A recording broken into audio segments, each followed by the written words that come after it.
प्रजापिता ब्रह्मा कुमारी ईश्वरीय विश्वविद्यालय संस्थान के महासचिव 92 वर्ष राजयोगी ब्रिजमोहन भाई के देह परिवर्तन पश्चात किला अंदर ब्रह्मा कुमारी सेंटर पर बीके दीदी कौशल्या बहन द्वारा श्रद्धांजलि सभा आयोजित की गई, जिसके मुख्य अतिथि राष्ट्रीय मीडिया प्रभारी अखिल भारतीय स्वर्णकार महासभा लॉयन अरुण कुमार सोनी एवं पूर्व नगर पालिका अध्यक्ष ज्योति शाह दीदी थी। कार्यक्रम की अध्यक्षता कर रही केंद्र संचालिका बीके दीदी कौशल्या बहन, मुख्य अतिथि गण एवं उपस्थित सभी भाई जी तथा बहनों ने फूल माला एवं पुष्प के द्वारा श्रद्धांजलि अर्पित की। अतिथियों द्वारा राजयोगी ब्रिजमोहन भाई जी के बारे में बताते हुए अपनी श्रद्धांजलि अर्पित की। भाई जी डॉक्टर जीवनलाल मालवीय के द्वारा आभार व्यक्त किया गया एवं भोजन प्रसादी के साथ कार्यक्रम संपन्न हुआ।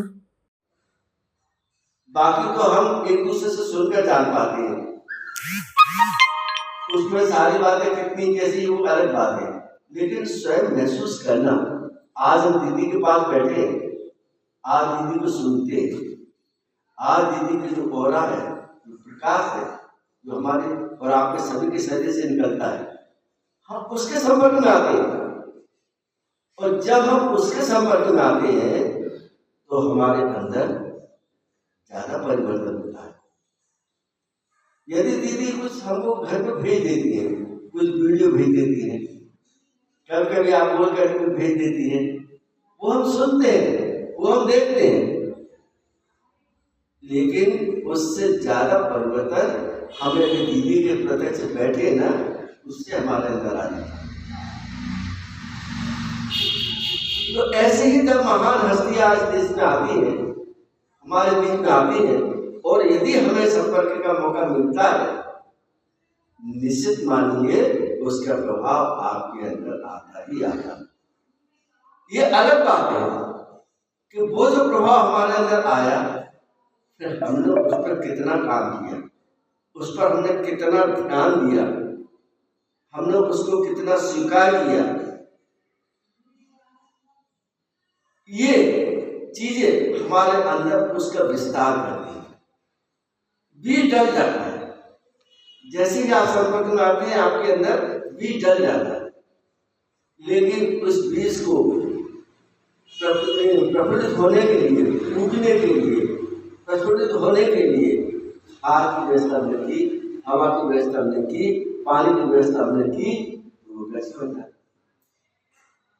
ऐसे ही जब हम किसी के संपर्क में आते हैं, हमारे अंदर अप्रत्यक्ष रूप से एक बीज आ जाता है। वो जैसा भी व्यक्ति है, यदि आप गुंडे के पास बैठे ना, तो गुंडे का बीज भी आपके अंदर पहुंचेगा, ये नहीं कि उसका नहीं पहुंचेगा, वो भी पहुंचेगा। बात वही आती है कि हमने फिर स्वीकार किसको किया, ध्यान किस पे दिया, किस पर हमने काम किया, किसको हमने पालित किया, प्रस्तुत किया, पोषित किया। उस क्षेत्र में हमारे अंदर विकास हो जाता है। इसीलिए जितने भी सद्गुरु हुए हैं, उन्होंने ये कहा है, मैं भले चला जाऊंगा, लेकिन मेरे बाद आपके संपर्क में जो भी जीवित सद्गुरु यदि कोई आपको मिलते हैं, तो आप ये भूल जाना कि मैं उन गुरु का शिष्य हूं।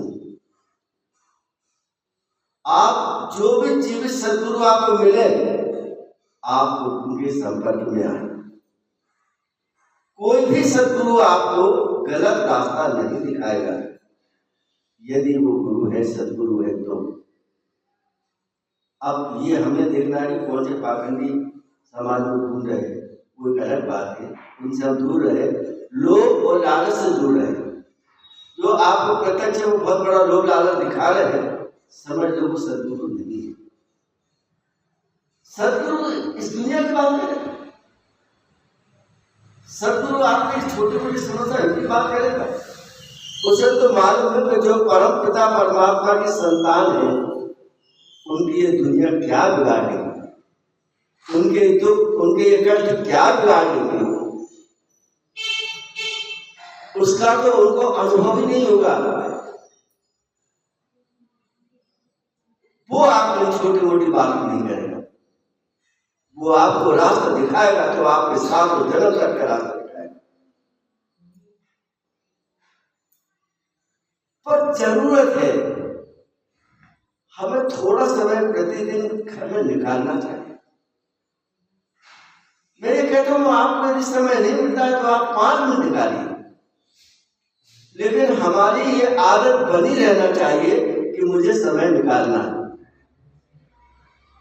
मुझे समय देना है अपने पढ़ने के लिए, अपने आने वाले समय के लिए, अपने भविष्य के लिए।